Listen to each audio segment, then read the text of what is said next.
Hello world, Pother team, back at it again. I am Najee Coach. With me I have Najee, Ben, and Glenn. And we're going to be doing some more Track 2 voice training, as we often do on the Tuesdays and Thursdays.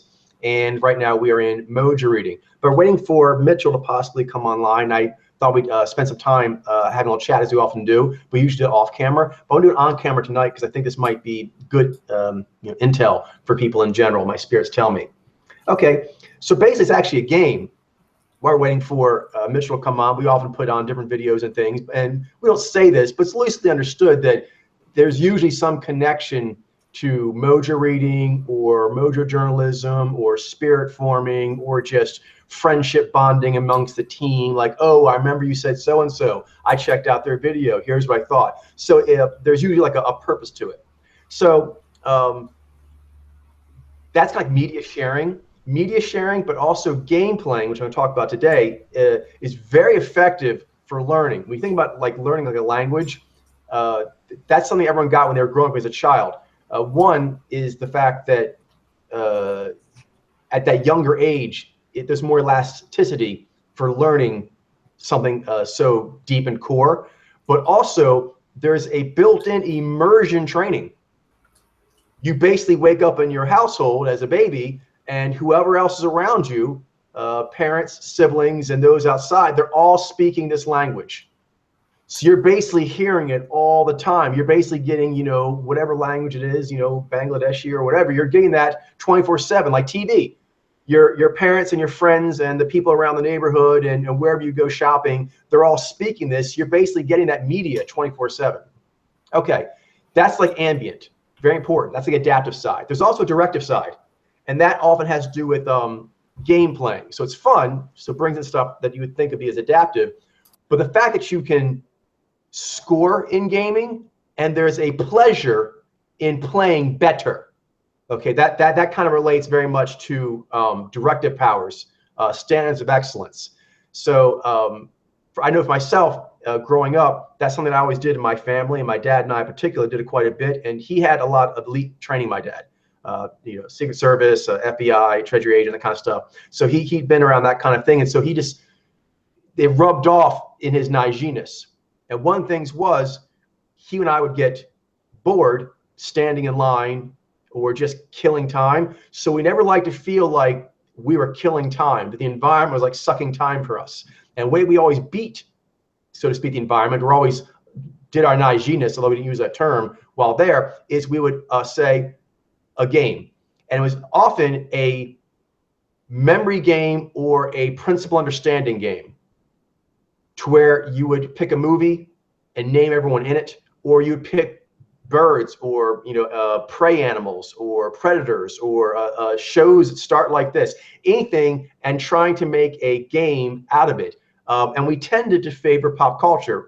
This helped me a lot, for example, in pod layer theory, being able to constellate things in my head. Because the game was designed basically to keep a detective primed for detecting. My dad lived his life, lives his life as kind of like, a detective in a lot of ways. And so that was like keeping our instrument primed. You'll notice this, for example, in the show Elementary, which I think both you guys have seen a little bit of maybe, is Sherlock likes to play these mental verbal games with Watson all the time. For the same reason, it increases fluency at their craft, so that when a real case comes up, they are primed to do it. They don't go in cold or atrophied. Anyway, a simple game is the pop culture game, just to kind of actually have a fluency to it. So I think, Glenn, you've seen Agents of S.H.I.E.L.D.? Yeah, I've seen Agents of S.H.I.E.L.D. Yeah. All right, so this is a classic way people geek out about the show is they'll talk about all the main characters, listed characters. So we're going to do that, but fold in Mojo reading. So I'll go first and say a person, and then you have to say what their Mojo is. Then you give one back to me. We go back and forth until we basically have eaten everything. Are you ready? Sure. What if I don't I watched it a long time ago, but I think I've forgotten a lot of their names. That's you fine. can search the cast. You can search the cast. I'm gonna. Yeah. Okay. Okay. So I can No, no, this I has to be can- from your head. No. This has to be from your head. What? Oh, okay. But I That's the point. And just this actually, I'm But telling I know their mojos. I can visually recognize their mojos. but you're supposed to do it from your head. Go in your mind's eye, grab the answer. And this will make you, if you have a consistent thing of playing these games, you'll see everything. Three Musketeers, they always turn everything into a game. Your skills are sharp. It makes you more motivated to get your skills up. If you know that your friends, like us here, then we do what we do. We're kind of doing like the Musketeer thing for enlightenment. This way of interacting makes for, it's fun, but it also makes you formidable.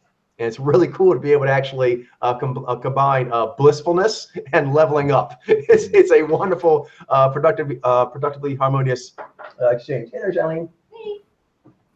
Hey there, So, Johnny. but what if I hadn't seen the show? Then what would we have Then done? you don't have to play. You can jump in if you want, but you can play next. I was planning to do one show with Glenn and then one with you. But if you want to jump in with this one, you can go as far as you can go, and then me and Glenn will keep going. Okay. That's how you get more people. It just goes around in a ring until someone drops off, and then Okay, that makes sense. and more kind of like a spelling bee almost. More and more people drop off, and the one people say like yay. But then each person gets a turn picking what the next quiz will be. What show, and we'll do a lot of game variations over time. We'll develop them so that each person gets to pick what we're going to do and how we're going to play that game. Sound good? Just a question. All right, sounds good. Just a question though, Coach. When it comes to the cast, I mean, if you say a person's name and I don't know who that person is, then you can ask for more, and I can try to give you more, such as like a description of them or their name in the show, and you go from there. Oh, okay, cool. All right, so it's Agent Coulson. Agent Coulson is Naiji. Oh, nice. That sounds great. Okay, cool. All right, so for me, What'd you say Mojo is? I said Naiji. Ah, cool. And so now it's my turn for you. Okay, so the Daisy. Jaini. All right. What about Ghost Rider? Let's jump around here. Naiji. And his brother. Naiji. Okay. What about what's the big dude?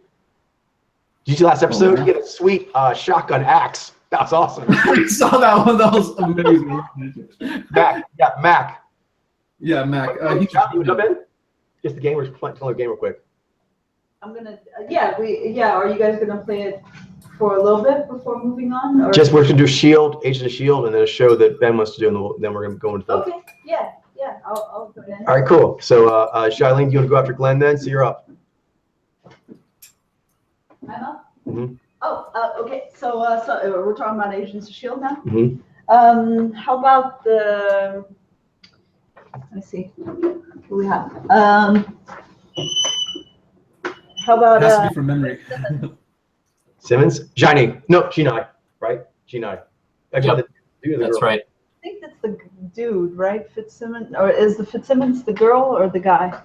Fitz is the dude. Simmons is the girl. Dude. Okay. So Yeah, Fitz is a dude. Yeah. Jaini. Yeah. But like I recognize these names, but like if you ask me to like come up with someone from the show to like just like I can remember their face inside my head, but like if I were to tell you about like what their name was, it'd be really hard. So like I could probably answer like most of like the questions you asked me, but as far as like giving you But is there another show person you watch? because Is there another show you watch more? Like, don't you watch Gotham? I've definitely seen Gotham. Yeah, that'd be a lot easier because We'll do this. Is that next? We'll do that next. So we're gonna do, I did Agents of Shield because that's a show I know that Glenn watches, and we'll do Gotham next. And Jailene watches both those, so she'll be on there. All right, here we go. So then, how do we do when there's more people? Who responds? Yeah. Okay, so in this case, actually, we'll just go round robin, and each person says a character and their mojo. All right, so Okay. All right, so I'll keep going. Mhm. Let's see. What about May, Jinai? Mm-hmm. No. Yep. So go to you, Jailene. To me. Okay. So there's Fitzsimmons is the guy. How about the girl who's his girlfriend? That's fine. That's enough. Okay, so she's Jinai. Cool. Ben? Guy thing? And So you want me to give one, or are you asking? he this isn't your main show, but go and jump in and see what you can do. Okay. Let me think for a second. If you don't have anything, that's fine. Like I know they're Mojos. I just I can't remember names very well.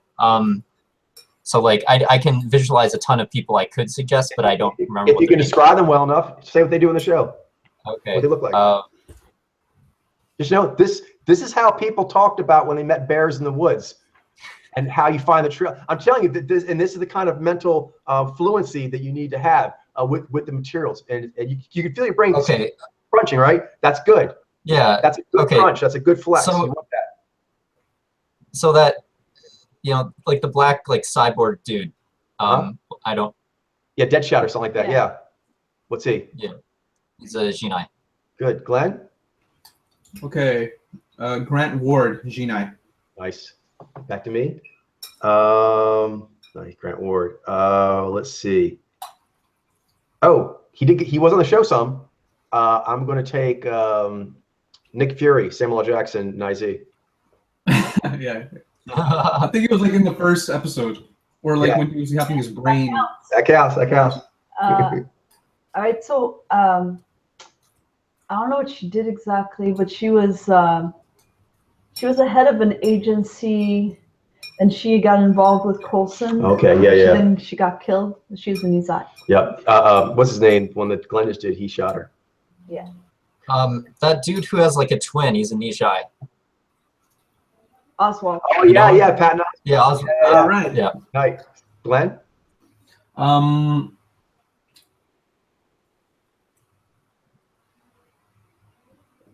The girl that has the two rods that she uses to fight with. Right. Mockingbird. She's a Jinai. Yeah, we haven't seen her lately. Nothing they get on a show. Speaking of which, next I'm going to take. I think it's the Australian Jinai dude was her husband. Oh yeah. It's me next, so I'll say And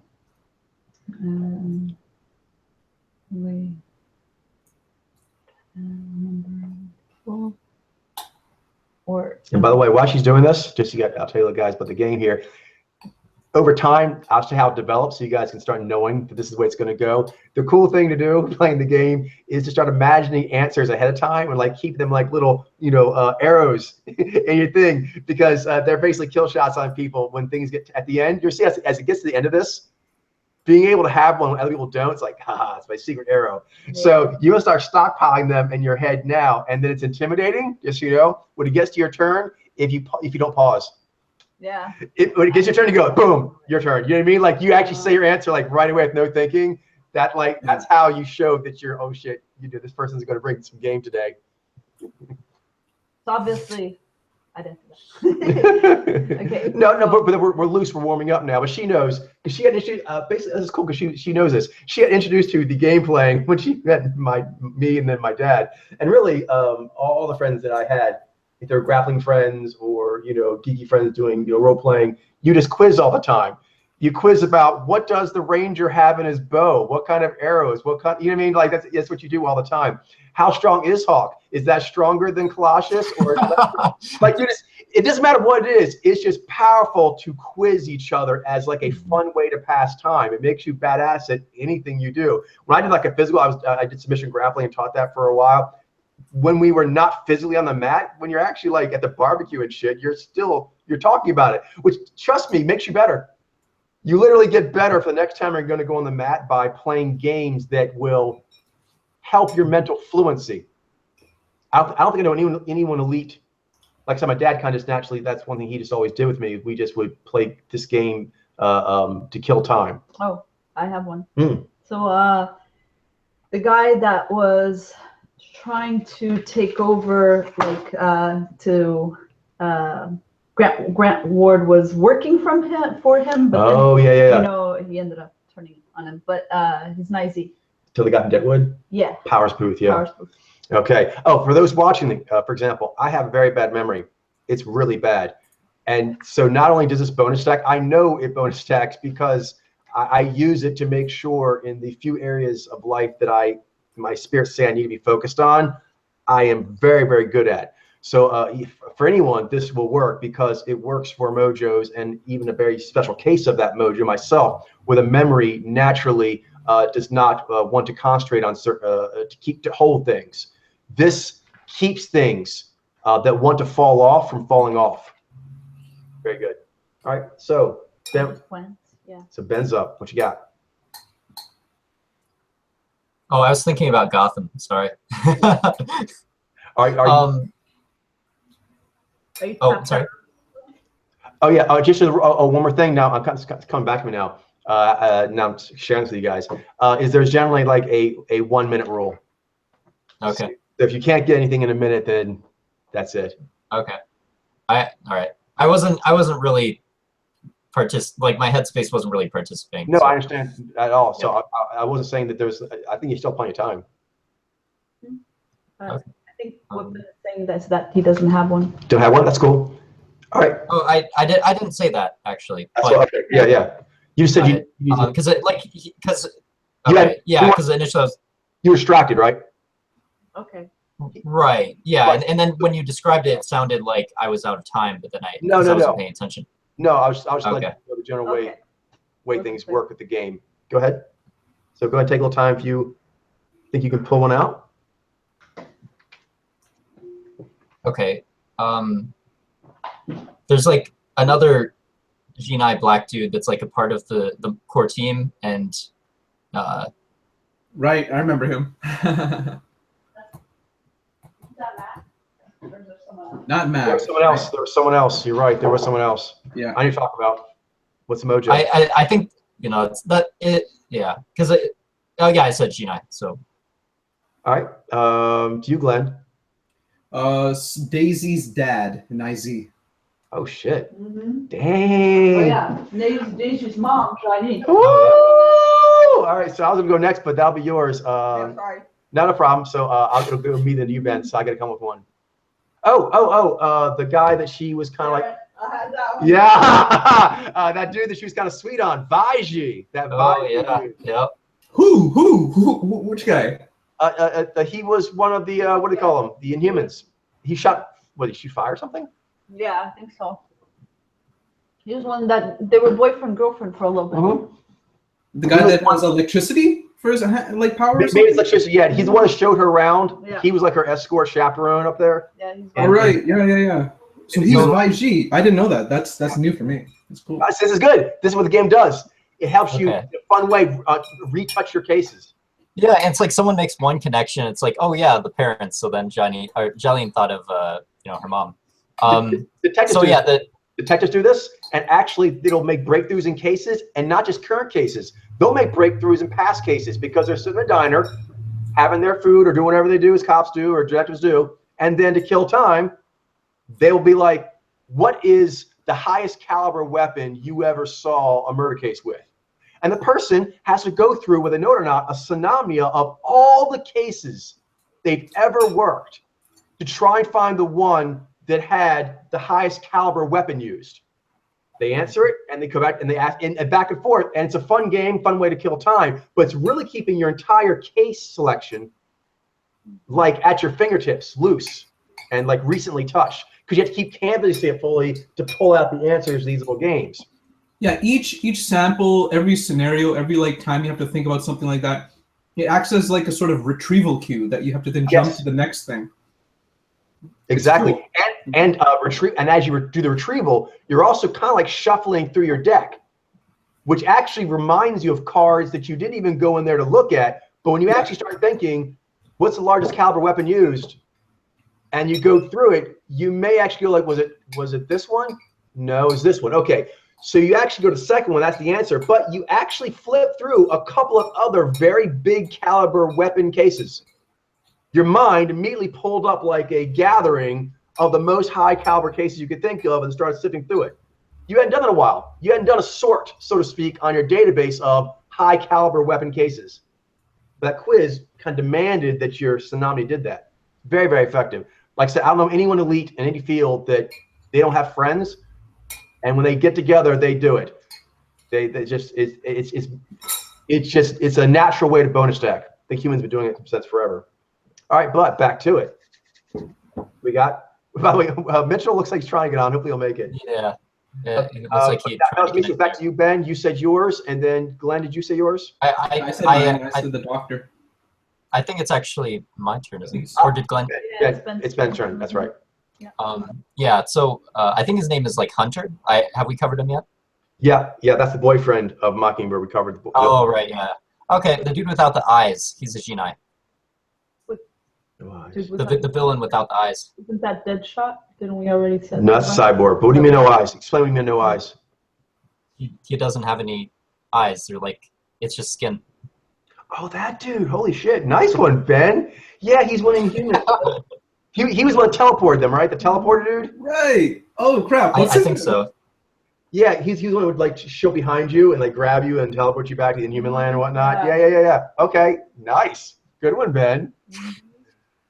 Oh, I'll give you a little strategy in this game, just so you know.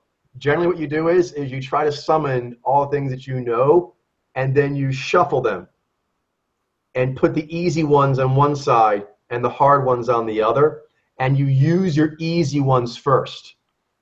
Yeah, that makes sense. Because did you know what Ben did there? The dude, none of us thought of that. And I don't think any of us were going to think of that one. And so just, if you have one like that, you kind of want to save it and use all your easier ones first, and then wait to when people are struggling, because then you'll have that and no one else probably will. Yeah. All right, it's my turn? Yes, it is. Okay, I'll show that strategy, because everyone plays the game knows that trick. So I'd make sure they knew that. She wanted to become an Inhuman, and she ended up becoming like spikes on her face and all over her body. Mm-hmm. She's an Ejai. Yeah, Ruth Nega. Yeah. Nice. Good one. Let's see, back to me. Oh, new guy. Really, he's the new leader. Darn it. Right. I don't know him. Yeah, he's a Genii, right? Mm-hmm. Genii. He's a really tall dude, and he may or may not be like a new iteration of Captain America or the super soldier formula. I'm not sure yet, but he did pull one dude up in the air in a way that looked like he had superhuman strength. Anyway, him, Genii. And durability too, I think. Oh, there was also that guy that was doing like tests. He was doing tests on the Inhumans. It was that Genii blonde-haired guy. Oh yeah. Oh, the bad guy from It's another show. He has the glasses, right? He's the German dude. Yeah. Yep. Mojo. Genii. Cool. Ben. I mean, I have someone in mind. He's kind of like this. I'm not sure if he's been covered. He's like this black-haired villain. He's kind of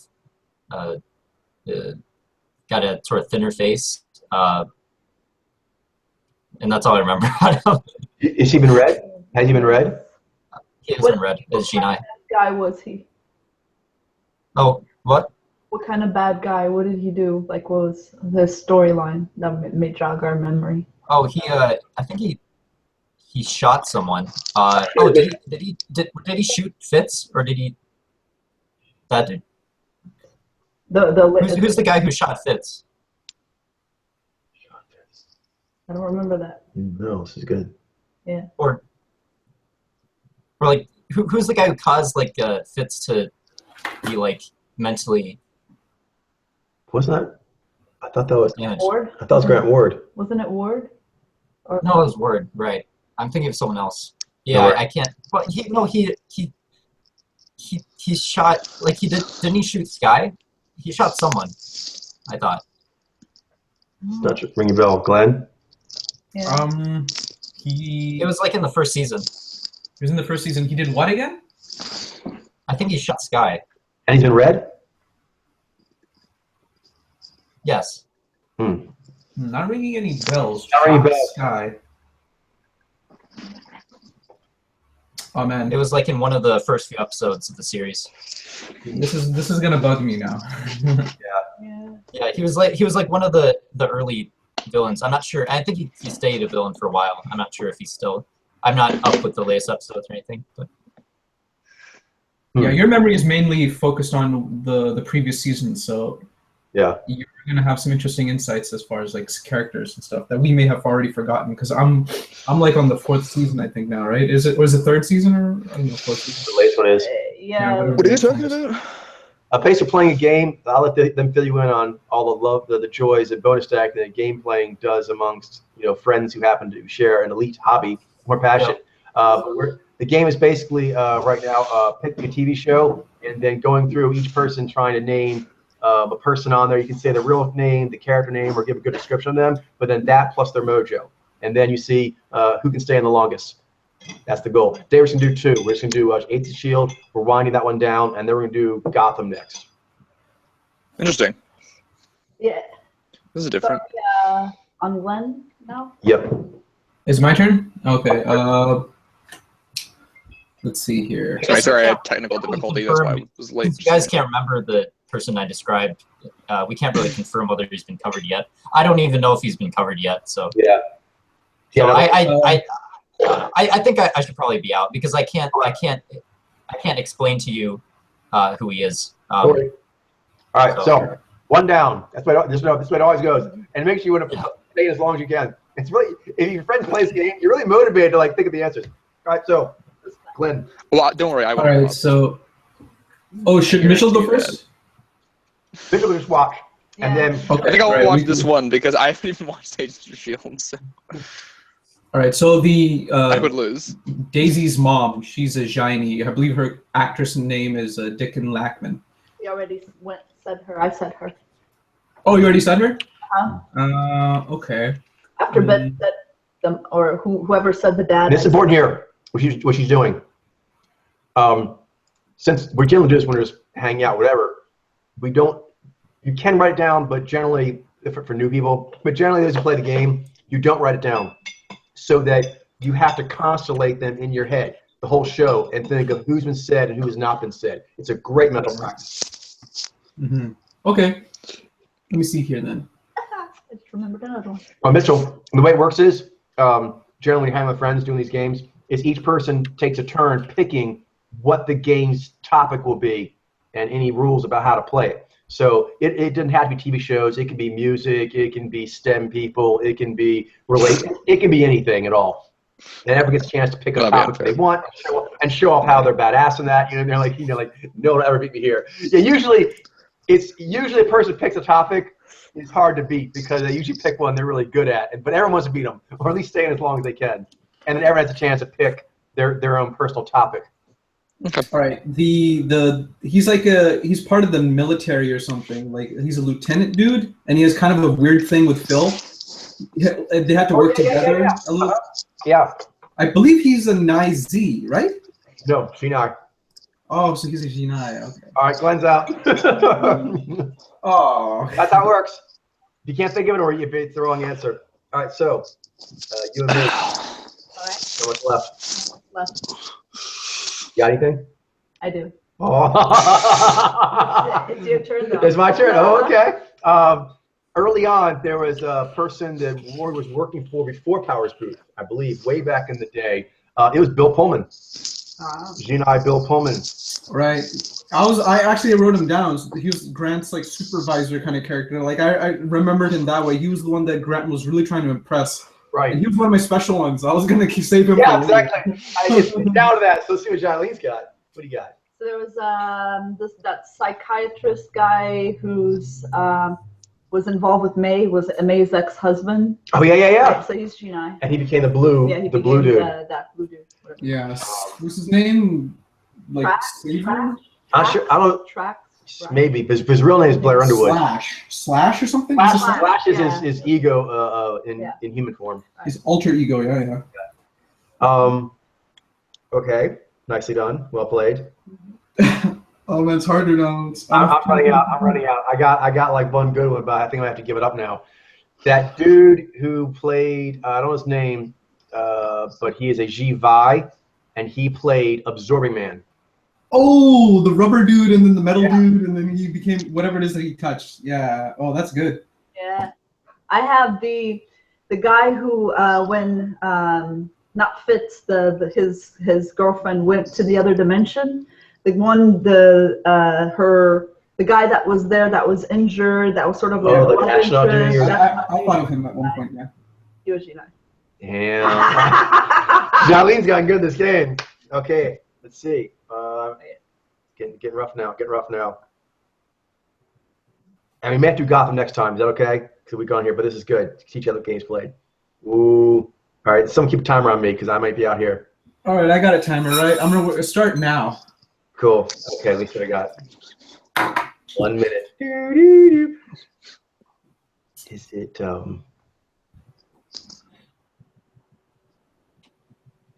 oh, goodness.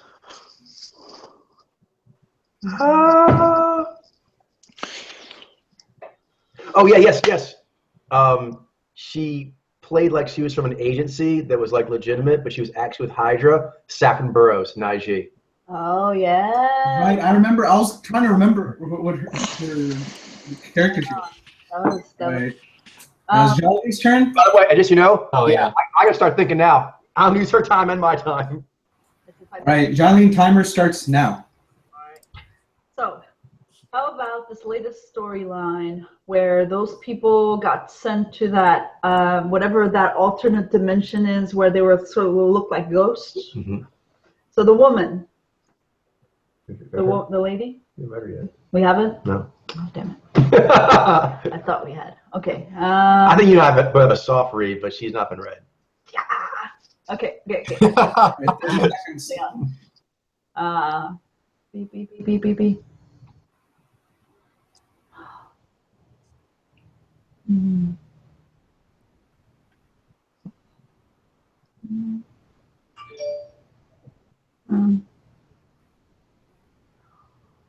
Is this the end of the road? Do you have something? No, I don't. Okay. Damn it. But I went first. So I actually have one ahead of you. So. All right, time's up. Yeah, I could. That was so close. I'd have one. I'd have a minute to think of one, but I didn't have it yet. I'll take it. Well played, Jolene. Strong kung fu. Down to the wire. All right. All righty. Okay. So I'm gonna order some Thai. that sounds wonderful. Cool. All right. So I may be munching on Thai food during this session. Nice. Okay. Right. So now, do we want to do Gotham? No, we'll do it next time because that would take a little bit of time. But I let it breed its naturalness so you could kind of see how the game's played, have fun, the fun of it. And there's always that deliciousness as people start dropping off, and then the 1 minute start, and you're like, ah! And it's just a fun way. It adds a little thrill to life, and it makes you very effective with your lifetime, the time and energy your life has. Yeah, there's less dull moments basically. Mm-hmm. You're able to maximize those dull moments and make something good out of them. Okay, so moving on, Mitchell, maybe we'll do a makeup session at some point, but we didn't go too far because we kind of got into some stuff. We did get a little bit, so we're starting off on page 100. So, Ben. We actually haven't even started yet in terms of the. No, but he wasn't here before. Okay, for the last session. All right. Yeah. That's what I was referencing. All right, so Ben, describe the rift threshold progression breakthroughs. The rift threshold progression for any given Mojo demographic to be studied goes approximately like this. One sample starts initial extrapolation. 2 samples begins cross-contextualizing between samples. 5 samples needs a mind's eye table or display board layout in order to hold all at once. 10 samples is where the mind's eye table or display board is getting a bit crowded. 20 samples is where the mind's eye switches to a conceptual Rolodex. 50 samples is where the conceptual Rolodex must flip through it in a blur to keep them all cross-contextualized as one meaning. 100 samples is where the cross-contextualized meaning coalesces into a strongly defined and united essence. 200 samples is where this essence is of enough size to be a congregation that can be toured in an impressive mind's eye experience. 500 samples is where there are riff connections between a new sample and samples already in one's collection in a very frequent and consistent basis. 1,000 samples is where there's a rare treat to find a new sample of a given demographic that doesn't riff off of another sample already in one's collection. Yeah, that's quite a bit there. It's very important to understand this because if you explain to people kind of the magic of Modry and the steps, this is critical to kind of like set their expectations of the muscle that they'll be building and what they can expect their muscle to do at different stages. Correct, yeah. And it's a very, there's a theme we talk about constantly, which is how many of each of 32 gender mojos and how many of each of the career bubbles do we have, right? Those bubbles, how many samples we have. We're basically saying how much of a virtual village can be flexed on that case, or any new case of that variety what we have going for us. Very important. This is a very important spec sheet for what we do.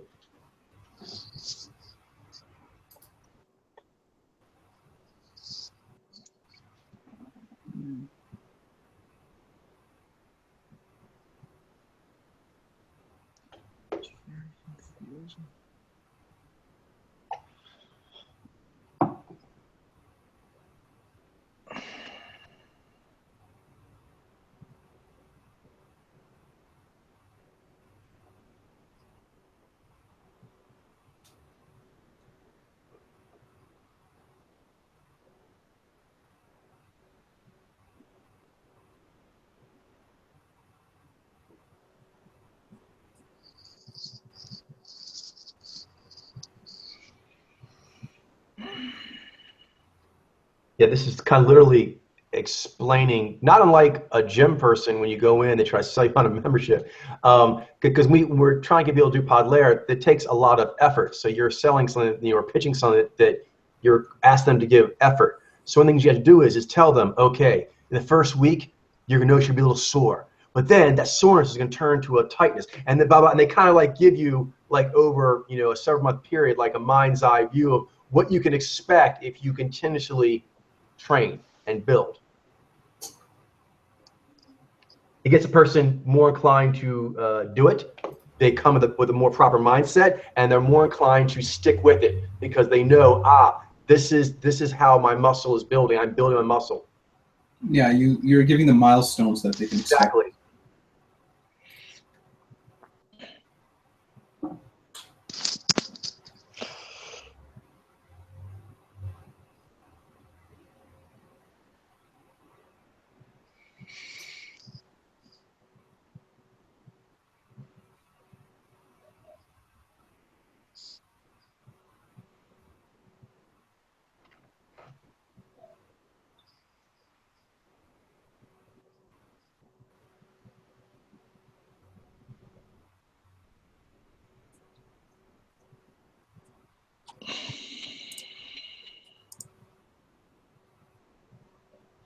All right, so, all right, so the riff progression threshold goes just like this. With one sample, this is where extrapolation begins. Then with two samples, this is where we get into cross-contextualization.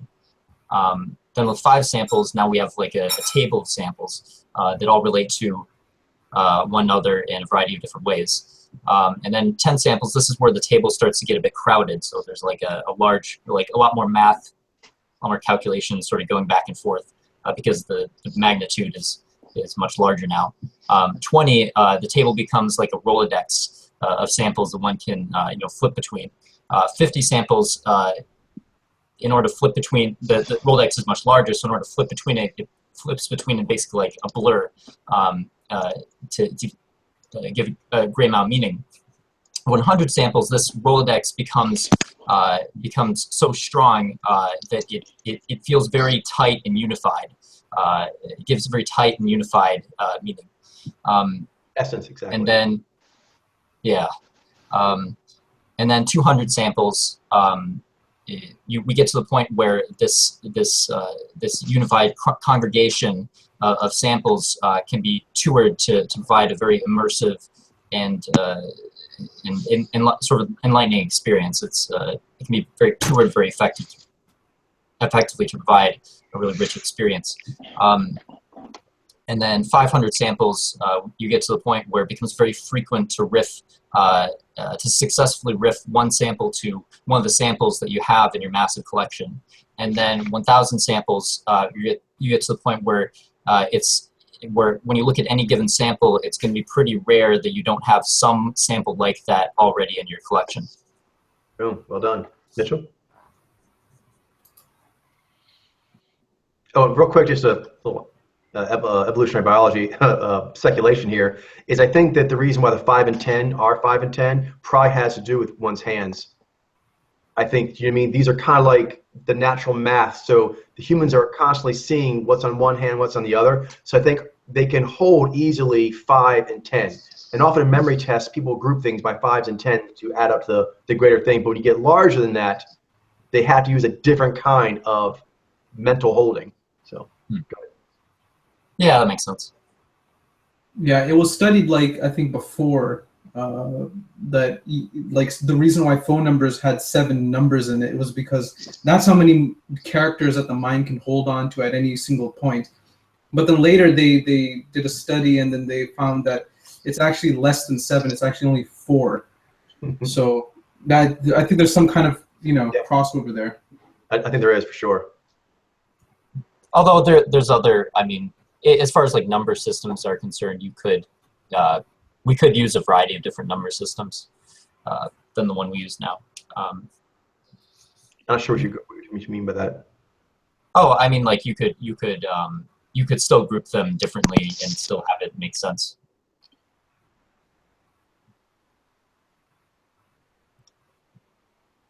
I didn't quite follow that. Did you, Glenn?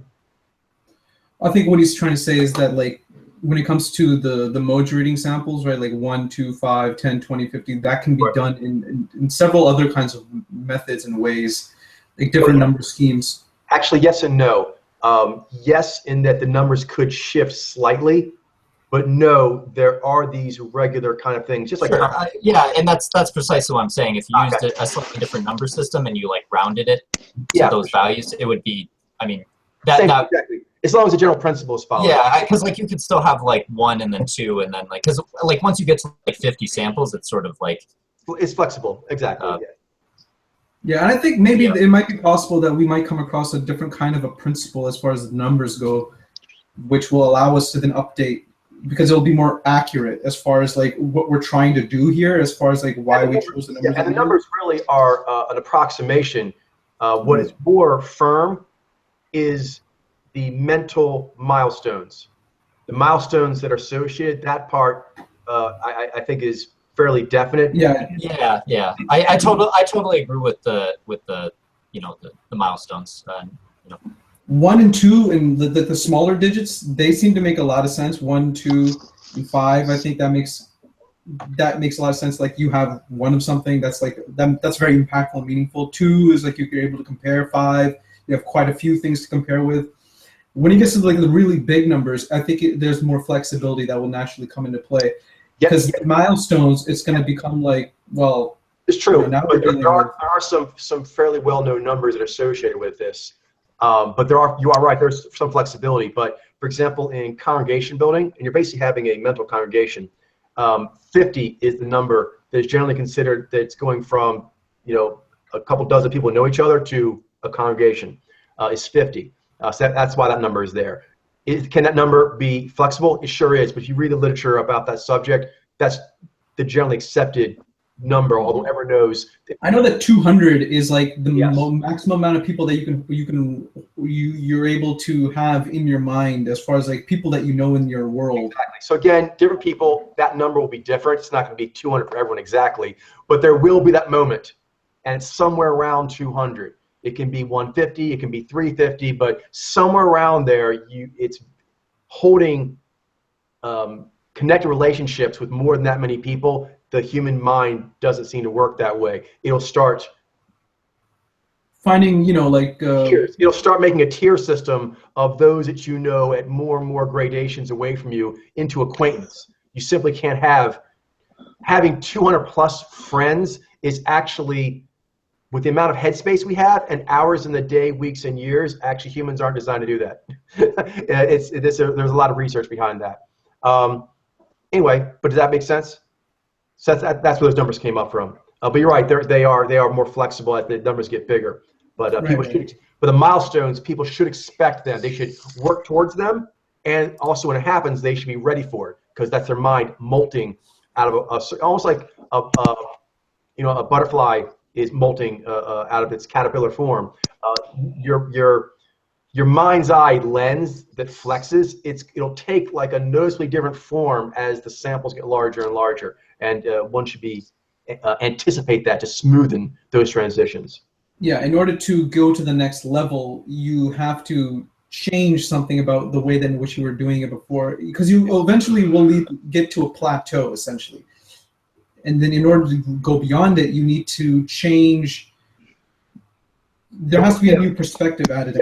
You'll have to have like a new mind's eye form of lens, because you'll hit a plateau. For example, like in congregation, but the same thing. If you keep using the same ways of bringing more people in, that form doesn't hold that. You have to actually make a new form. Yeah, there's limits that eventually to it to keep upgrading. Yeah, the strategy needs to be, taken further, and it has to be a new strategy has to be adopted in order to take things to the next level, basically. But it goes all the way. Same thing in the Right. beginning is actually, if you try to actually flex, I know I've tried this. If you try to flex your 40 sample collection like it's a 400 sample collection, it doesn't work. You're just fooling yourself. So it's helpful to actually know what size tool I'm bringing and use it appropriately. Yeah, gears basically, like in the car, right?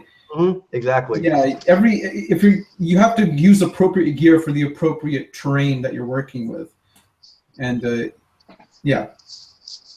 So sure. I think it's Mitchell's turn now. Yeah. Go ahead.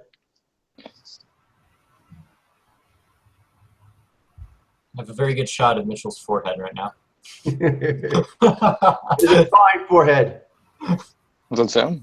Forehead and eyebrows and eyes now. Okay, we got eyes. Now, yeah. That's weird. That's not what I see. There we go. Oh. Well, that's because on the screen it has on the bottom it has all the faces blocking it, right? Yes. My face, yeah, because it's not like that. That's why I don't see that. It doesn't look like that on my screen. Yeah, I see. For me, the faces aren't what's blocking it. Just like the view of the camera happened to be. Yeah. Cutting it off. Yeah, I see. But it could be like the video is like it's just cutting off that portion as it's like sending it. That is what it is. It's the video because the camera's not. Yeah. Well, if you look at it, the picture that he shows when he's talking, it's pretty long up and down. But when it's here in the group view, it's more like a square. So it's chopping off. Oh, that makes more sense. Yeah. Alrighty. So how's it for me? Is mine okay? It does slightly chop off a bit.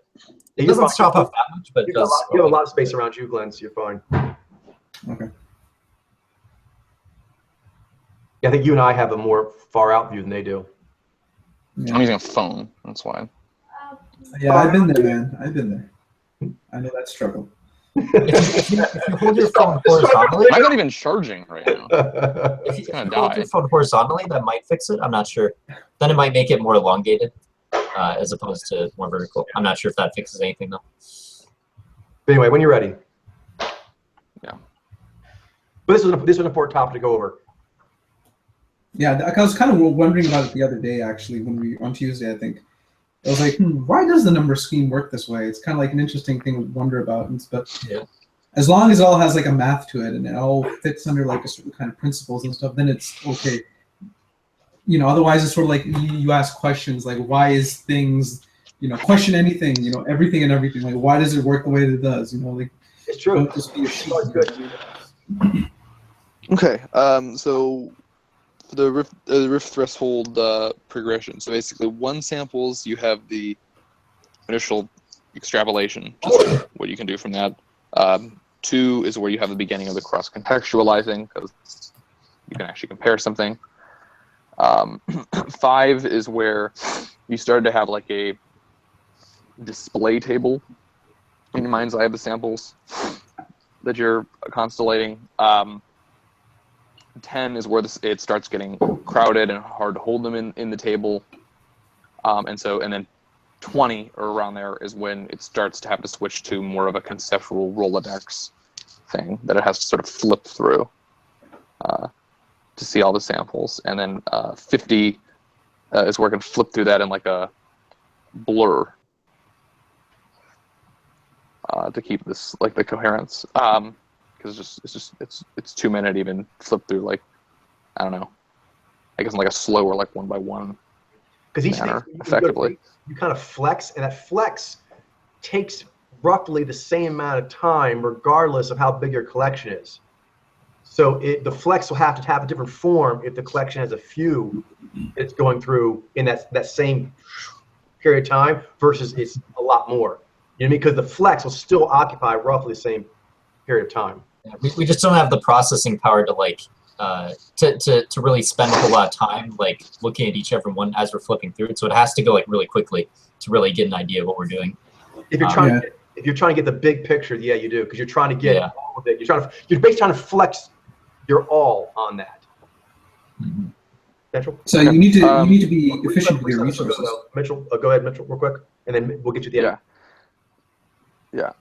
So 100 samples is where you have a united essence of meaning with the samples. It really coalesces because there's just so many that it just reaches like a kind of critical mass in that regard. And 200 is where you could have like the immersive mind's eye experience with the essence of the samples that you've collected.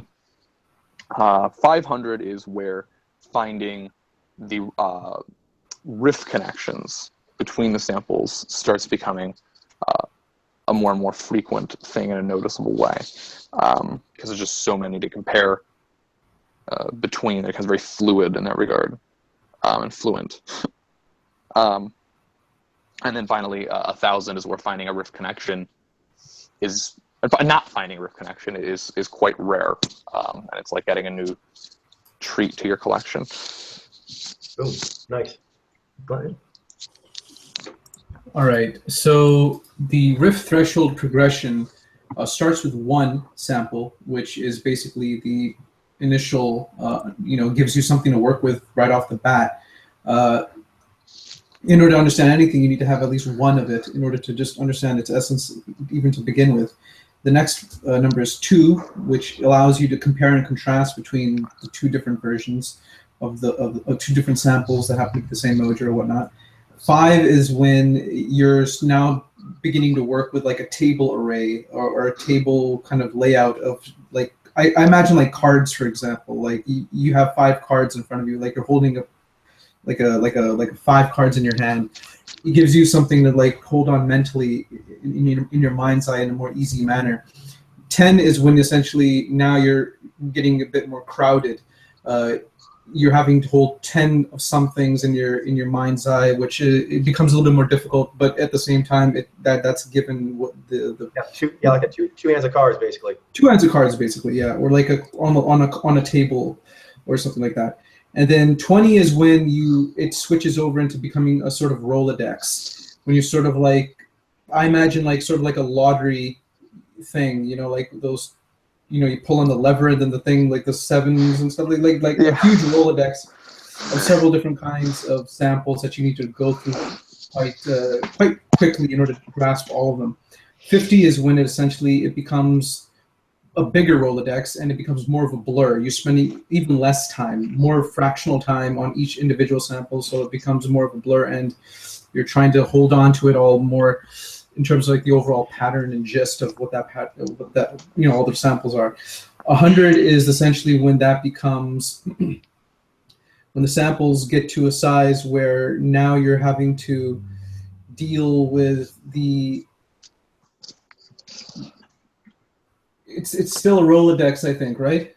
Yeah, it's advanced Rolodex, which is it's an advanced Rolodex. It's much bigger, and the blurring. This helps with all the blurring. It becomes more of like a unified kind of quality to it. You're zooming out even further, and you're kind of grabbing more of like the essence of the entire, all the 100 samples.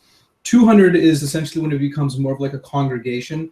It's the amount of people that you could possibly hold in terms of like as far as like your entire experience, like all the people that you know of in your personal life, for example.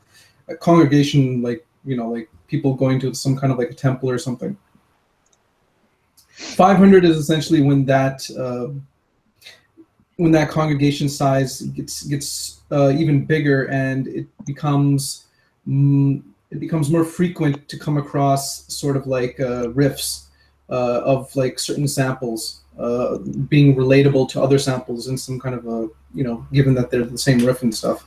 And then 1000 is when it becomes very rare not to, come across some kind of a sample that is able to riff off of some other sample in your virtual village. Even more so with the 500, so it becomes even more of an occurrence, and it becomes rare to come across any sort of like a sample that hasn't been already canvassed. It becomes more of a treat, essentially. Good. Well done. All right, so Mitchell, what is the ideal Mojo reading quasi-state? What does the state make you aware of? How does this relate to Mojo reading? As we switch to fifth gear. We're moving up there, guys. I know fourth and fifth gear is like, ooh, this is cool and meaty. Of course, you got to have all the. Yeah. In Mojo reading, there is a need for quasi-state to observe the most tacit, energetic, and that sounds weird to me. Okay. Do you see the first sentence there? Yeah. It says, in Mojo reading, there's a need for the quasi. You should have S. Yeah. Okay. Does it say S in yours? No, it didn't. But I added it. Thank you. Okay, cool. Most tacit energetics. Yes. Yeah. Okay, that makes sense. I was next. All right. All right. In Mojo reading, there's a need for quasi-state to observe the most tacit energetics, and the ideal Mojo reading quasi-state can best be described as detached interest in humane empiricism, where you are moved to note the answer while not letting the answer move you. In establishing this state will make you aware of all the influences that are unduly keeping you off balance, so you may address them and regain your motivation, confidence, and clarity. Therefore, learning to Mojo read goes hand in hand with an ongoing journey of self-awareness and self-development.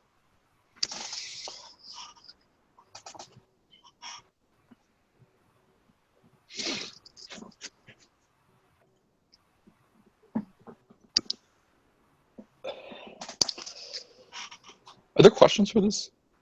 Yes. Did you see it? Or is it just, I can actually just pull them up.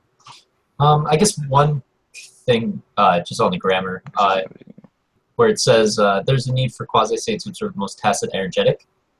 Maybe does that mean? We just covered that. Oh, okay. Sorry, I wasn't paying attention. We added an S to the word energetic, so it's energetics. Oh, that makes sense. But no, good eye. So Mitchell, I put it here in the sidebar. I guess maybe you don't have that because your phone. But did you get an email? I have emails. Yeah, we're good. Cool.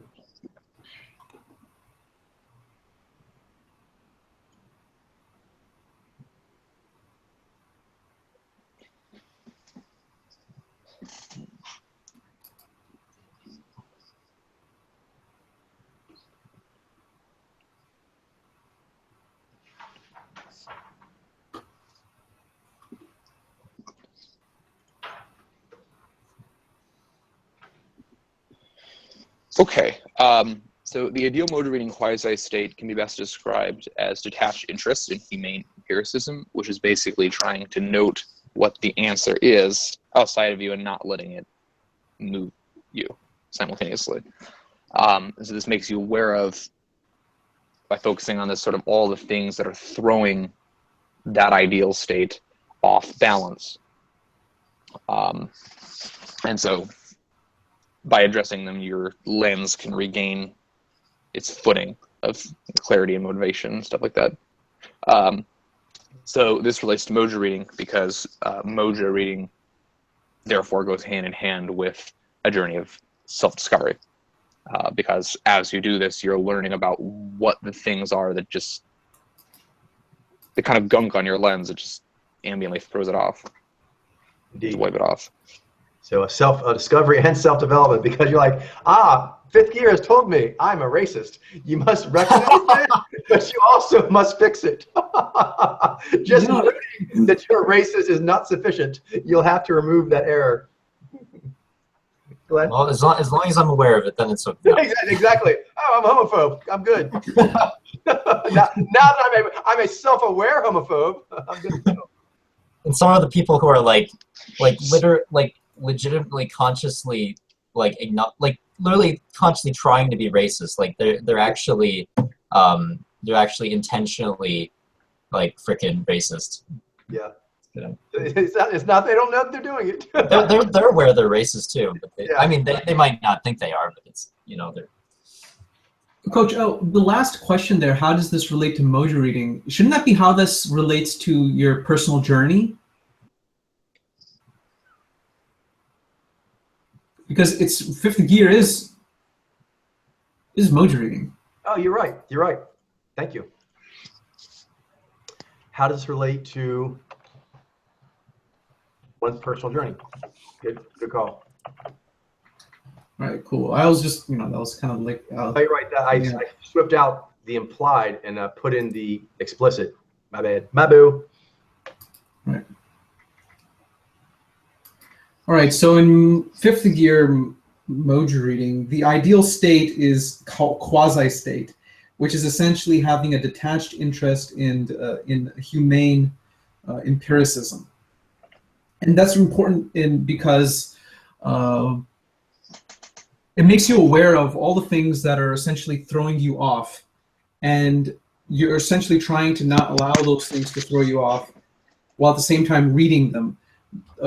Reading the things that are going on around you, but not letting them touch you. So you're not letting them throw you off. But once one starts like becoming like aware of these kinds of things, they start to notice all the ways in which they may be getting thrown off, and then that causes them to want to then work on those things in order to regain that balance and equilibrium in a sense of those things that were like messing with their vision of being able to see the answers clearly.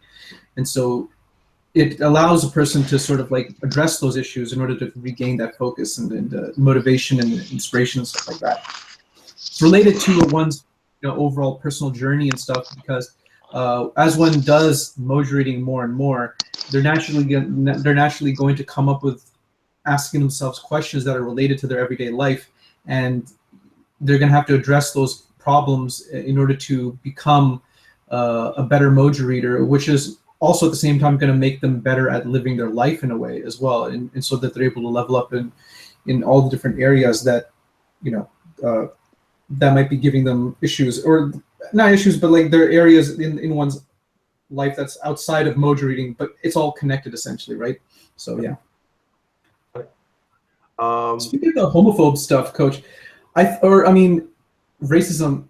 I think there was like something done at one point where people that didn't think that they were racist, that somehow they were able to like find out like their personal biases or stuff like that, and then they found out that people are a lot more racist than they may consider themselves. I forget what that one was. I'll have to look it up. Yeah. Oh yeah, for sure.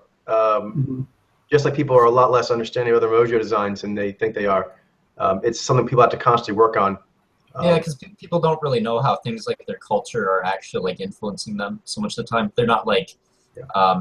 And if you're always coming from the position of the one with the all. Mm-hmm. And so one has to kind of, get used to the rest of the all.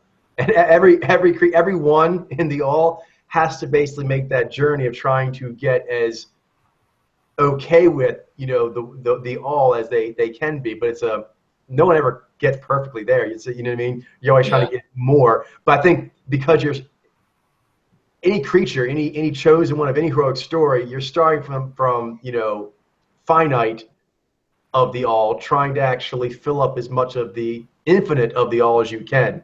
So that's a great trajectory, but it will never achieve full completion. That's just the way it is. I think most of racism, for example, the whole reason surprised them, I think they thought, oh, I actually got to where people of that race would not register me in any way racist. And that's true, for example. But that's not the end of you working on that.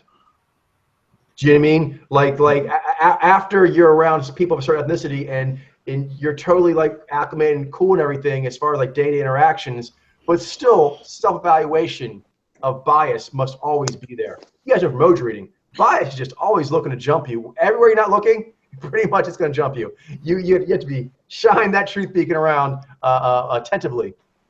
Right. Because I think there was like something where like if you're walking down the street or something and if you see a bunch of people that let's say they happen to be black, right? And it's dark and it's kind of like a little bit scary.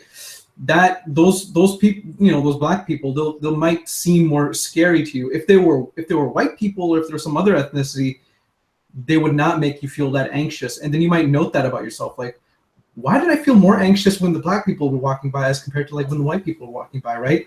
And that tells you that there's something in you that needs to be worked on. So yeah. I mean, and also there is the fact that you are going to register that things are different than you. And so the trick is, and this is, you know, it takes an ongoing journey of improving oneself, but recognizing that like another storyline from say your storyline, Mojo wise, is different, but equally beautiful. It's hard. It's hard for a person to see something that's different than me, but equally awesome. And you have to do that. And that's why I say with social alchemy, start with those that are closer to you because it's easier to do that.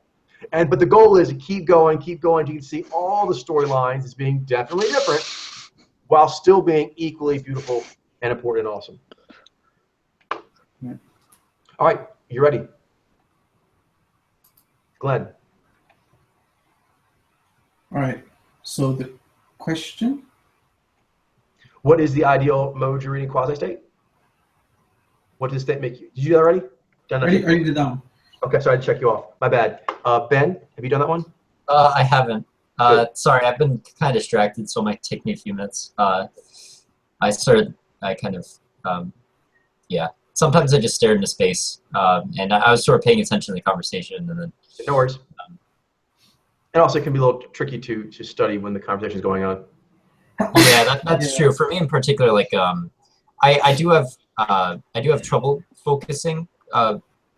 Like when I'm hearing people talk and stuff, but at the same time I do like having these conversations, so I don't want to like I don't want to like tell you guys to be quiet or anything. No worries. But you go take your time then, please, when you're ready. Yeah. I think there might be a mute option as well. I'm not sure what that does. I could probably just turn my volume off. But then again, it's like if you say something that like like if you ask me something that's but yeah. No worries. Go ahead. Take your time when you're ready.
All right, so in Mojering, there's a need for a quasi-state in order to observe the most tacit energetics. And the ideal quasi-state is one in which one has detached interest in humane empiricism. and that allows you to be personally moved by the sample while not letting the sample move you. And what this does is it makes you aware of a lot of the biases you have, a lot of the sort of pitfalls and flaws you have with perhaps your character or your personal development. And as a result, having this awareness will allow you to make changes to your personal development, your personal character, and then that makes you a stronger and better hero as a result. All right, Glenn, you go first. Next one. There we go. What is a person's virtual village? How does it relate to Mojo reading in general? How does it relate to language acquisition? How does it relate to understanding the human condition? You know, simple stuff. Right. So everyone has in their combined conscious and unconscious awareness a vast cross-contextualized pattern that includes every person they have ever had substantial? Oh, okay, substantive exposure to, including their family, friends, and any public figures whose work they have paid attention to. In Parlor, this is called a person's virtual village, and it is integral to the practice of Mojo reading. The number of people in one's virtual village, combined with how accurately they have been cataloged regarding their Mojo design, directly relates to one's ability at correctly assessing the Mojo design of any new person they may encounter. Diligent use creates an ease with which one can summon their virtual village in their mind's eye and greatly increases their fluency in the Mojo phenomenon language, which corresponds to improved Mojo reading performance. Each time a person does Mojo reading, they are using their virtual village to help contextualize the new sample being worked on, while simultaneously letting the data revealed from the new sample also update the virtual village, which is a profound realigning of one's global understanding of the human condition that is necessary for continual Mojo reading progress.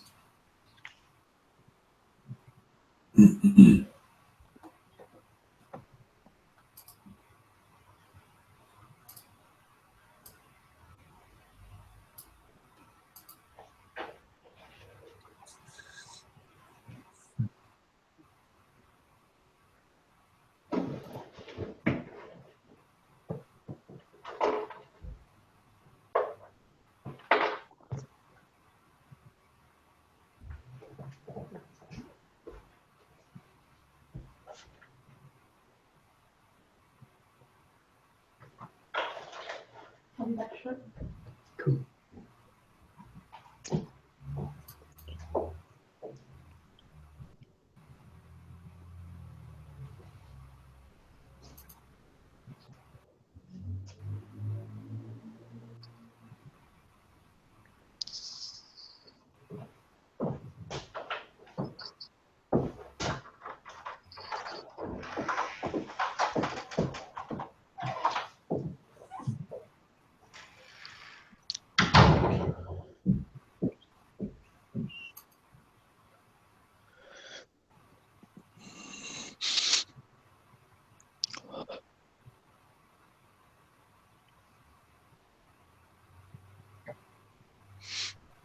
Normally I hear like a buzzing sound from Mitchell's webcam, I think, but because you're using the phone, I'm not hearing that anymore. Oh, yeah, me too. That's interesting. There's something wrong with my camera. I'm not really sure what. Yeah, I think it's like static noise. I think that's one problem that cameras can have is like it basically picks things up that it's not really supposed to, I guess, and that sort of Could be. yeah, or it could just be like the way it's processing the sound. It just isn't doing it quite right, and then it basically sounds staticky or something. There's a low quality camera, yeah, and I've had it for a long time. I need a new one. And I will be getting one soon.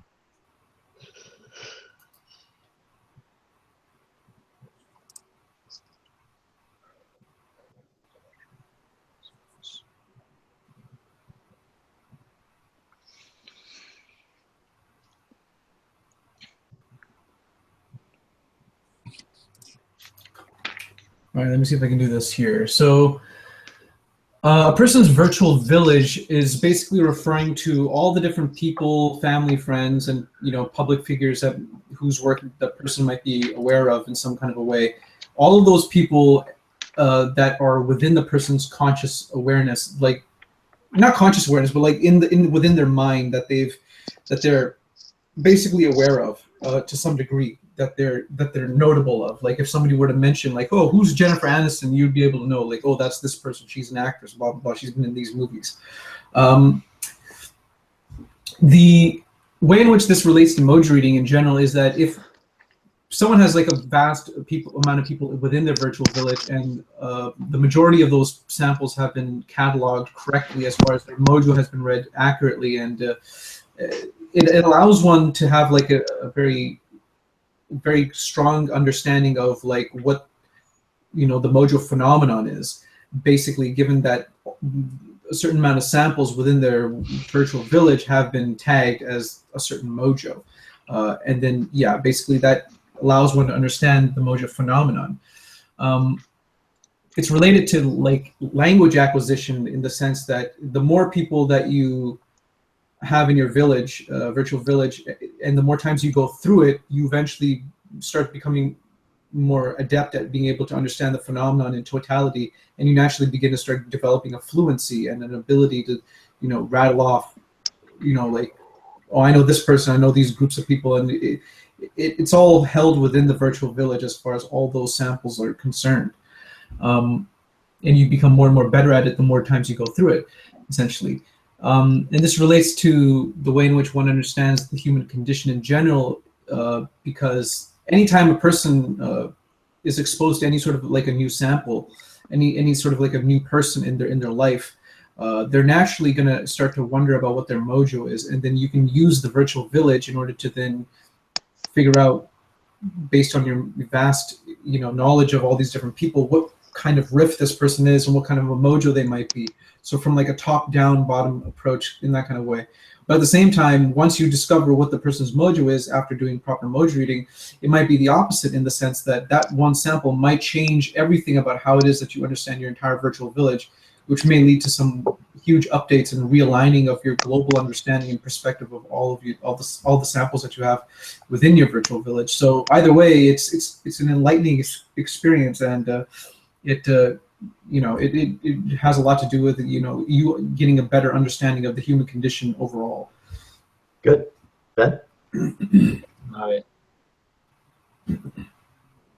Just 1 minute. I feel like I'm sort of, because of the size of this paragraph, I'm sort of glossing over and then really focusing on key points in the paragraph, and then sort of connecting those points. Yeah, you can kind of just go to each of the sentences and kind of like, use your side to pull out what the principle is, and then just say whatever words, capture that principle. Yeah, that's how I like to do these.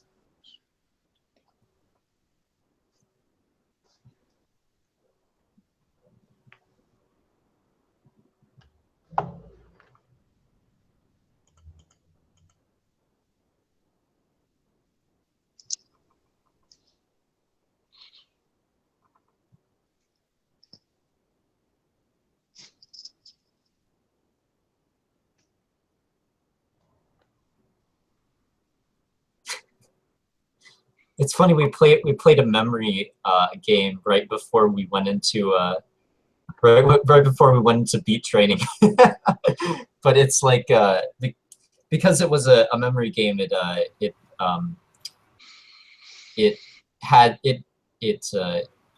basically works the same kinds of muscles they use for beat training. And it's related to this beat, I think too. Oh yeah, too. Yeah, exactly. That game kind of helps flex this muscle. Yeah. Did you take note of the game, Coach, first as just like an idea that came up with you, or did you look at the material that we would be covering today and you try to find like some example? Curious. Well, the fact that we were talking about this the end of last time, it was the first beat of this time. It had been in my mind, and that made me think of the game, and I thought I would share with you guys. So it led to a memory dump that you had with your father, and then now you want to recreate those experiences. That's Exactly. good. I like that because that's a cool life thing. I'm gonna use that in just not necessarily just in these circumstances, but in life now. I can use that knowledge anytime I find myself like standing in a grocery line or something. I do myself. Yeah, like I can like find ways to keep myself busy with my mom or my dad or whoever it is that I happen to be with. Like, oh, let's play this game and make it more enjoyable. That's a good idea. I like that. It does. It's enjoyable and it's empowering. It makes you feel like you're always kind of in control a little bit.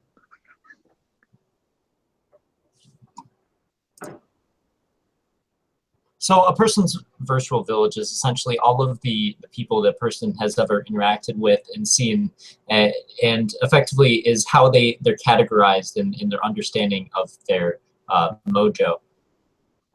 So you have like all the categorizations of all the people that they've ever made towards all the people that you're in contact with, your understanding of their mojos. This relates to Mojoing because you use that virtual village to inform on the sample that you're looking at. So the more samples you have, and as well as the more that you know about those samples, how accurately they're categorized, and how specifically they're categorized, will inform on will be useful in terms of effectively and accurately reading any new samples that you come into contact with. When it comes to language acquisition, your fluency and diligence of continuing to come into contact and regain understanding of what you already know will improve your fluency with the Mojo phenomenon, and as well as your understanding of the mojos that are in your virtual village, which thus makes it easier and more effective for your mojo reading. This relates to the human condition as well, because as you grow your understanding of mojo reading, this allows you to connect the individual samples, all of humanity that you have in your virtual village to the Mojo phenomenon, and thus the Mojo phenomenon is informing on your understanding of Mojoing, and Mojoing is then informing on the human condition. So, Got it, Mitchell. I think I may have accidentally said that the Mojo phenomenon is informing on Mojo. I think I meant the human conditions, like more broadly, is informing on Mojoing. But I think you got it. But yeah, I basically got it. So. All right then. So the person's virtual village is basically a pattern in their mind's eye across contextual lives of people they've had substantial exposure to. So family, friends, public figures they've seen through just in person, in media, whatever. This relates to Mojo reading in general because this virtual village is kind of the thing that one of the main things that you flex in order to do Mojo reading. So like you take all these people that you're aware of in your conscious and your unconscious, and you compare those to news samples that you haven't categorized, and basically based on your fluency with that virtual village and how accurately it's tagged is going to greatly influence how well you're able to do Mojo reading. So this relates to language acquisition because yeah, so you're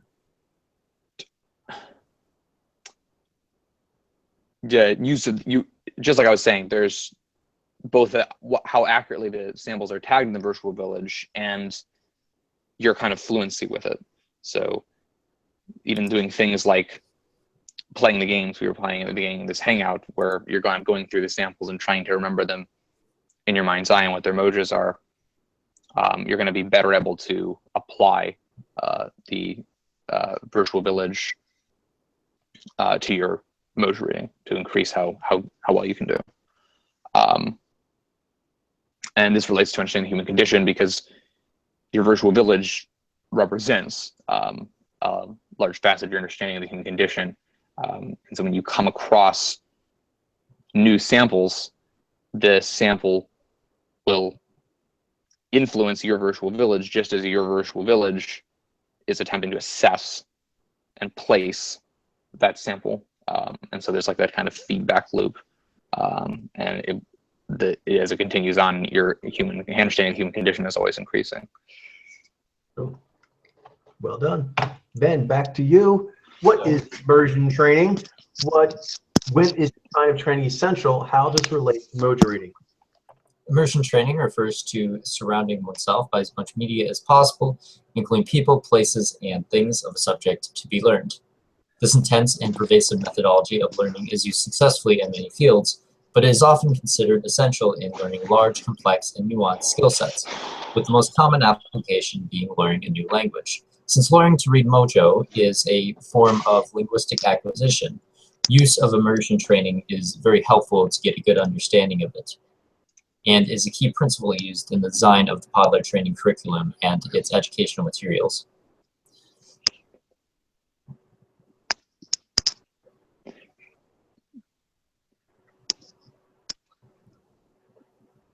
It's cool, like when I read,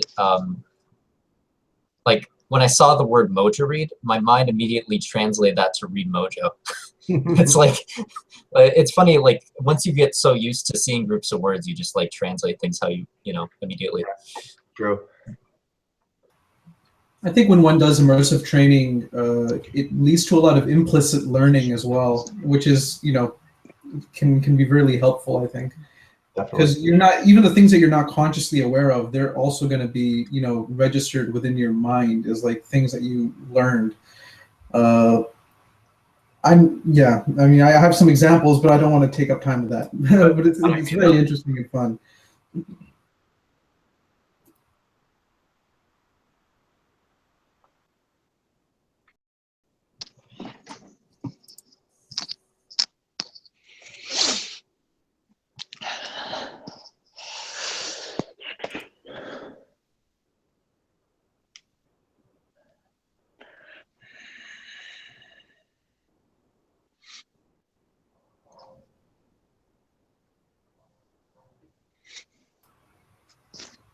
Camera troubles there, Mission? I have to keep charging my phone, otherwise it won't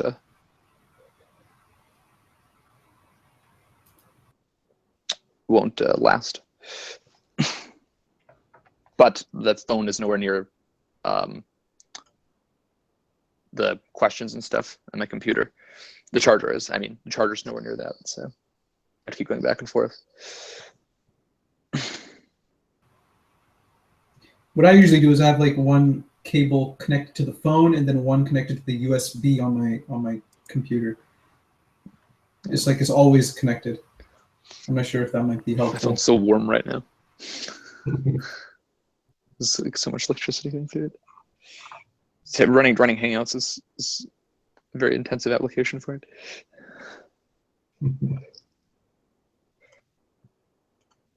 Like you're in a spy movie.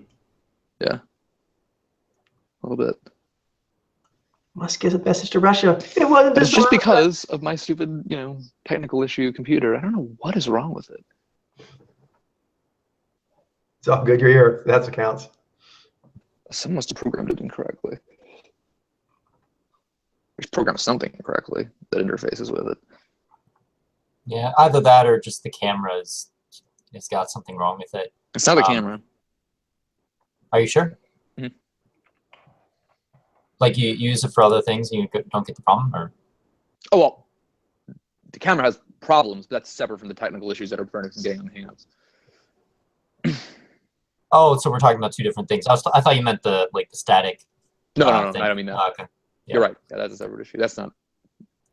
It's probably not a programming issue. Probably hardware. That's probably a hardware issue. Yeah, probably.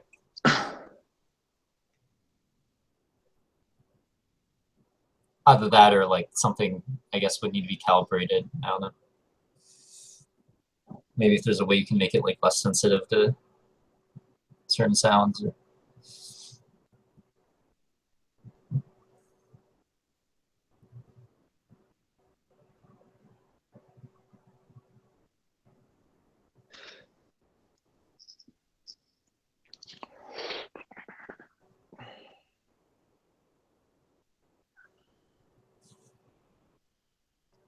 So immersion training refers to surrounding oneself with as much media as possible, including people, places, and things.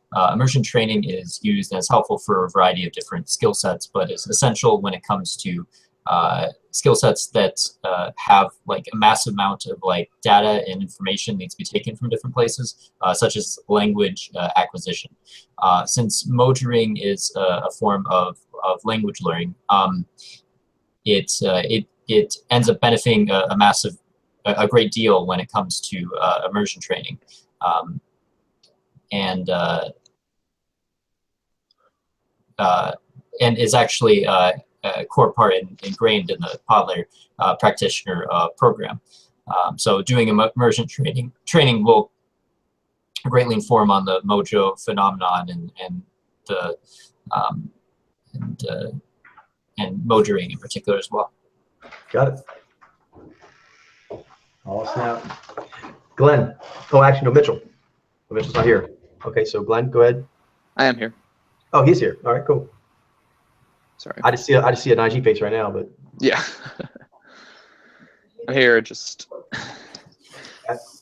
your voice counts. All right, when you're ready. Yeah. Thank you.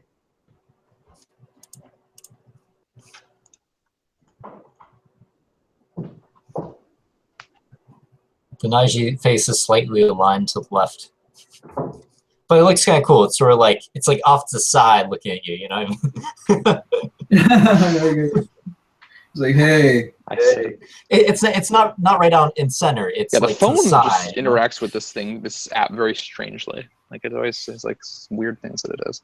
It's like just with the way that it does my face and does the pictures. It's just not really ideally suited, I guess. All right.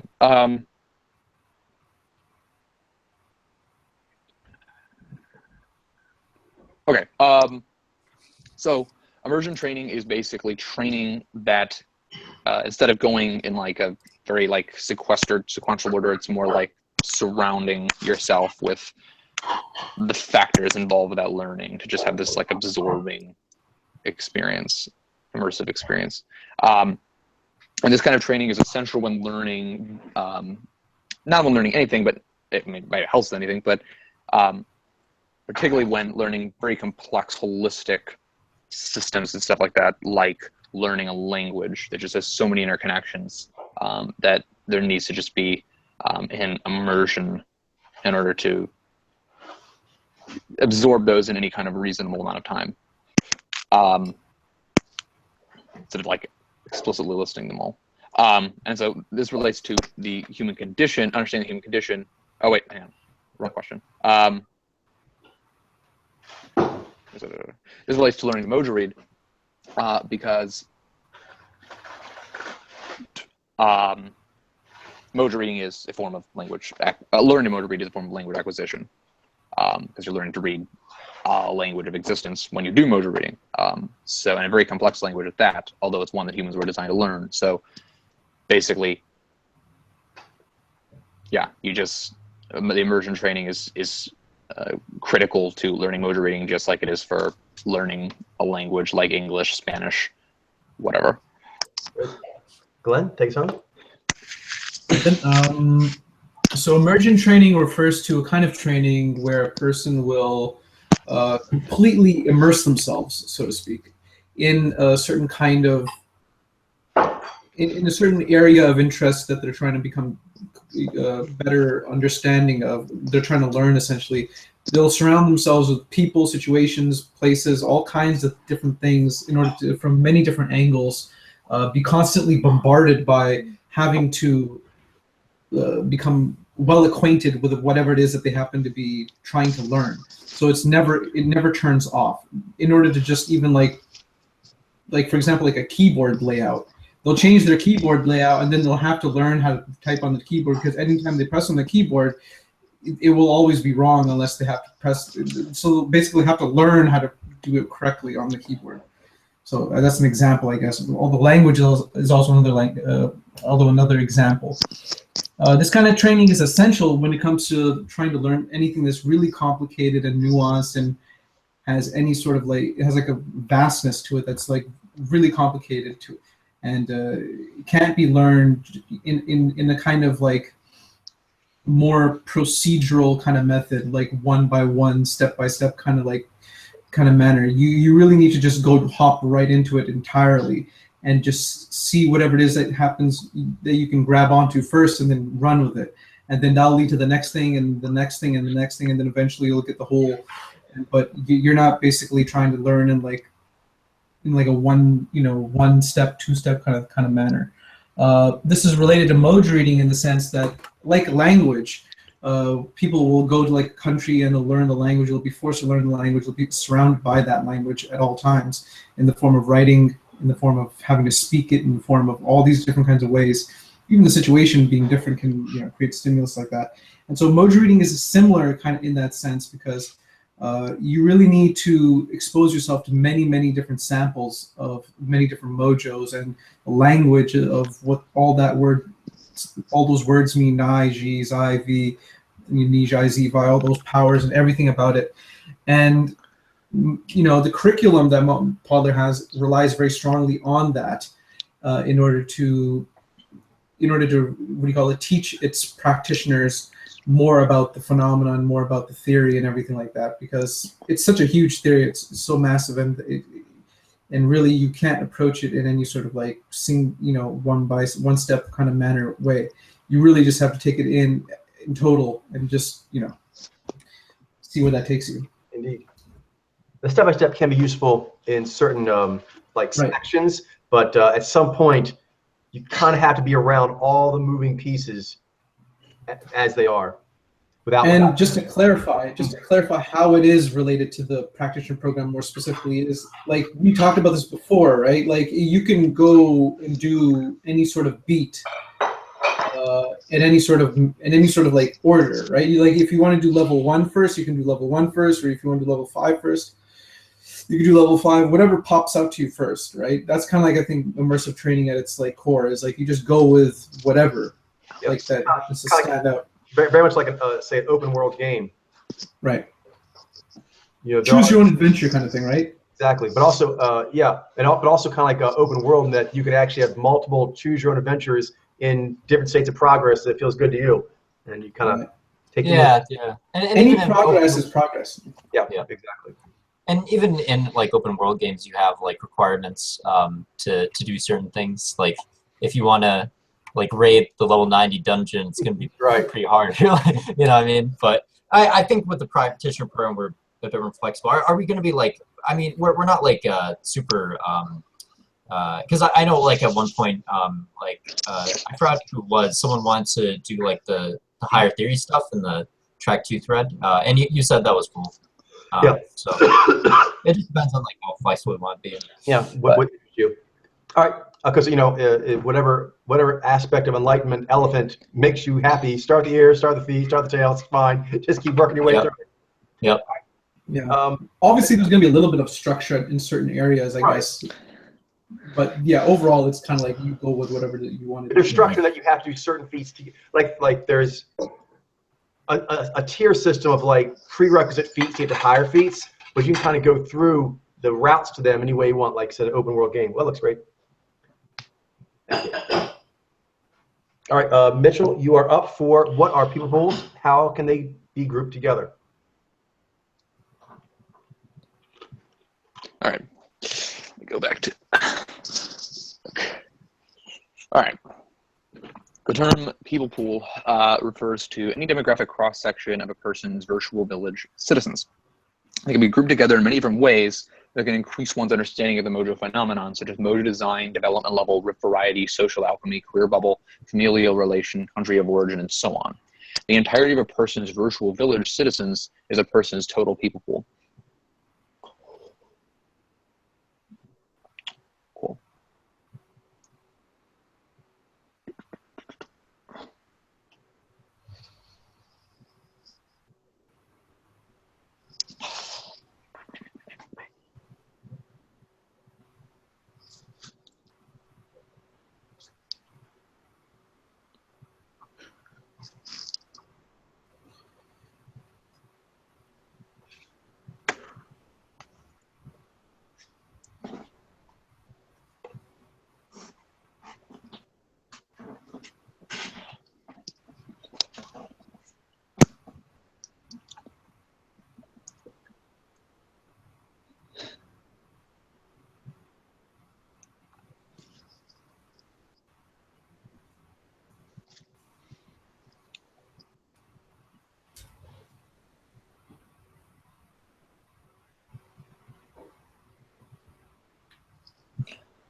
Mitchell still here?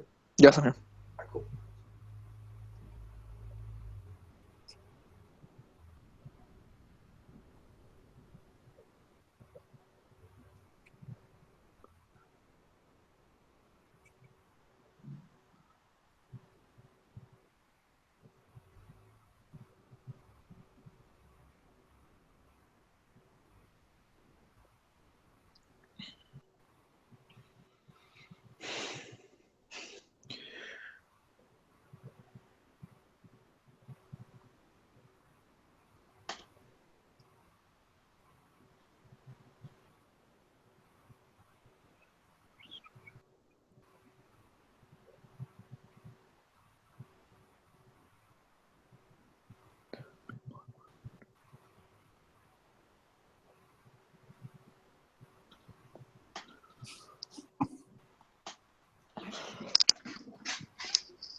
Okay.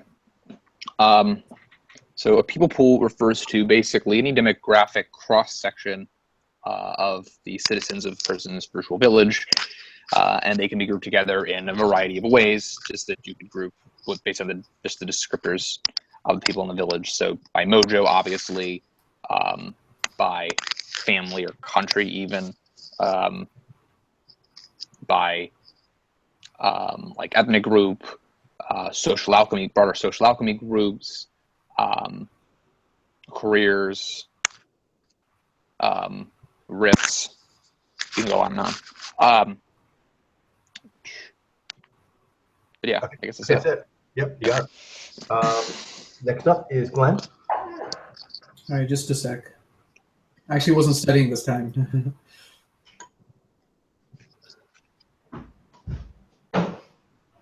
You fail. Not joking. Oh!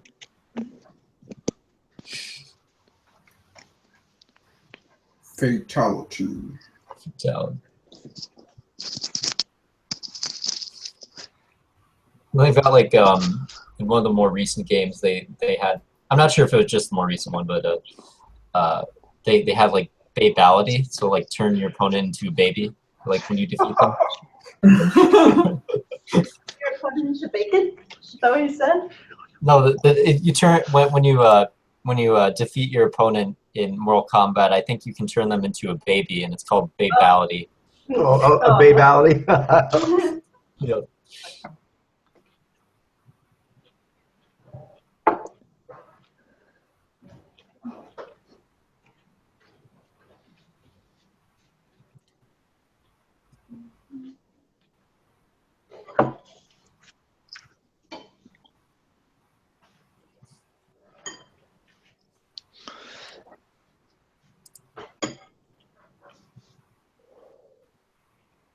How is a people pool different than like a bubble? A bubble usually refers to like really just not there actually isn't a difference. People's is really just kind of a specific kind of bubble, but bubble we often use that to be like a certain kind of congregation that actually exists. You know what I mean? Whereas people you can kind of make things up because there's no. Oh yeah. So yeah. Go ahead. Oh yeah, I was gonna say it. I guess it's referring to like since it's your individual virtual village, it might not necessarily be as I guess like a lot of the cross sections might not be quite as meaningful because it's more like it's because like the people that you happen to know and interact with are part of the demographic may not necessarily more broadly represent the demographic. It's more like it's more specific than the larger bubble, I guess. It's not as formal, basically. Right. There's that. And there's also like, for example, just kind of in like simple terms, is that if you take the chess bubble, they don't necessarily all live in the same commune together. All the chess players in the world, the famous ones, they do occupy basically a club together. They're in a social club together of chess players, and all the career bubbles are kind of like that. But the alchemies, for example, they also are technically bubbles. I sometimes call them people pools because they're more like a cross section from your collection that doesn't really. There's not currently like a Ziny connection that really knows that it's together. You know what I mean? But we can do that. We can actually make a people pool of all the Ziny we have. Right. So, anyway. Right. Okay.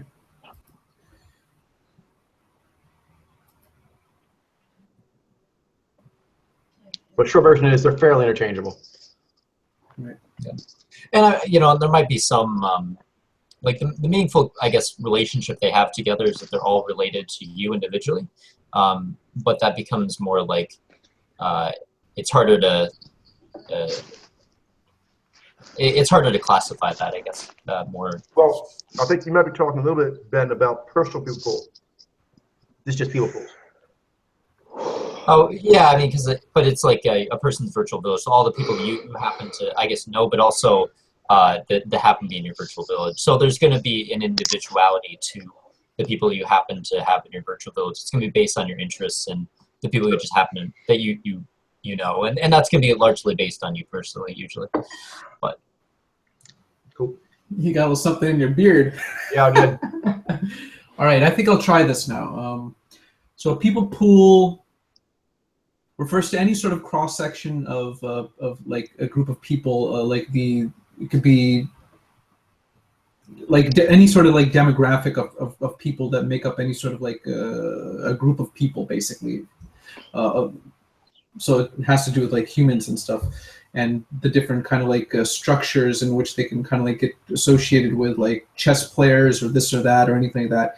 And there's many different examples of it. You could go by like development, the developmental aspect of like of a certain group of people, the riff that they happen to be, the sort of familial kind of connections that they kind of have with one another, many different kinds of patterns and associations that you can make. Are they friends? Are they family? Are they a part of a certain kind of some kind of a club or anything like that? Many different examples, and essentially it can be grouped. It can be used to. It's similar to like a bubble, but it tends to be a little bit more informal in a certain sense. And the entirety of one's entire virtual village is their total people pool.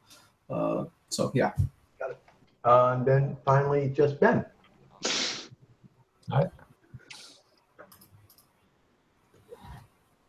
All right, so a people pool is any demographic cross-section of a person's virtual village. How can they group together? Oh yeah, they can be grouped together by race, age, sexual orientation, mojo, gender, their level of development, their riff variations, and so on and so forth. Cool. Well done. All right. That'll call it for today. Good session. Mitchell, we can talk about maybe doing a catch-up tomorrow if you want, or some other time. Yeah, that should work out for me. Doesn't look like it'll take very long for what I missed. No. Okay, guys. See you on Sunday then. All right. Have a good night, everyone. Good night. Well done. Yep. Had fun with the game. Me too.